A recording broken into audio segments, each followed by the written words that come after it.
دین کو گرانے والے, دین کو ختم کرنے والے کوئی RSS والے نہیں ہیں, کوئی BJP والے نہیں ہیں.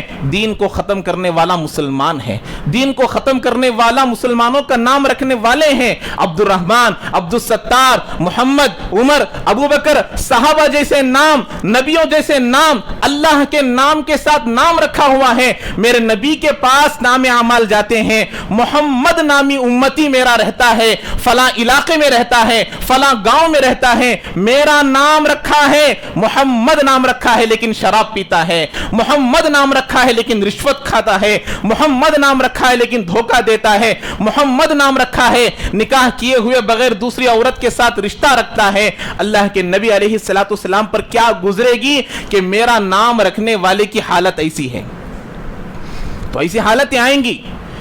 نبی آ کر 1400 سال ہو گئے, نہ کوئی ڈیوٹی کر رہا ہے, نہ کوئی ایسی ڈیوٹی ہے کہ ڈیوٹی میں داڑھی رکھنے سے منع کیا گیا. قبر میں پیر چلے گئے, بال بوڑھے ہو گئے, سر کے بال بوڑھے ہو گئے, ایک مشت داڑھی چھوڑنے کے لیے مسلمان تیار نہیں, نمازوں کی پابند کرنے کے لیے تیار نہیں, نکاح سنت کے موافق کرنے کے لیے تیار نہیں, دین میں آنے کے لیے تیار نہیں. داڑھی چھوڑتے ہیں تو اسے منڈا کر آتے ہیں, داڑھی نکال کر آتے ہیں. نبی کے پاس جائیں گے, نبی سر موڑ لیں گے, نبی اپنا چہرہ موڑ لیں گے. یہ کون آیا ہے؟ یہ مسلمان ہے جو ایک مشت داڑھی تک نہیں رکھا ہے. تو آج دیکھیے دنیا میں دین آنے کے لیے, ہندوستان میں دین آنے کے لیے کیسے کیسے قربانیاں ہمارے بزرگان دین نے دی ہے. آپ دیکھیں گے تو معلوم ہوگا کہ آج ہندوستان میں حالتیں آ رہی ہیں تو آئیں گی. کبھی حالتیں نہیں تھی یہ بات نہیں ہے, حالتیں آئیں گی, آ رہی تھی, آ رہے ہیں, آئیں گے. لیکن ہم لوگ دین کے ساتھ دنیا سے جائیں گے تو یہاں پر بھی کامیاب ہوں گے, وہاں پر بھی کامیاب ہوں گے. آپ لوگ دیکھیے ہندوستان میں اب ایک مسجد تھی, اب دوسری مسجد پر حملہ کیا گیا, وہاں پر پوجا پاٹ کی اجازت دے دی گئی. اب ہم لوگ کیا کہ مسلمان جو مسجدیں اپنے محلے میں ہیں انہی مسجدوں کو فل نہیں کر رہے ہیں, وہی مسجدیں فل نہیں ہو رہی ہیں. ایک کے بعد 2, 2 کے بعد 10, 10 کے بعد 20 مسجدیں ایسے ہی چلے جائیں گی کہ صرف جمعہ میں مسجدیں فل ہو رہی ہیں, باقی دنوں میں نمازیں نہیں ہو رہے. خود مسلمان یہ کہتا ہے کہ بھئی جمعہ میں ایک مرتبہ نماز کافی ہے, باقی میں نمازیں نہیں ہیں. تو ایسے ہی مسجدوں کی مسجدیں چلی جائیں گی, مسلمانوں کے ہاتھوں سے جا رہی ہیں. کیسی تاریخی مساجد ہیں, کیسے مساجد ہمارے ہاتھوں سے جا رہے ہیں.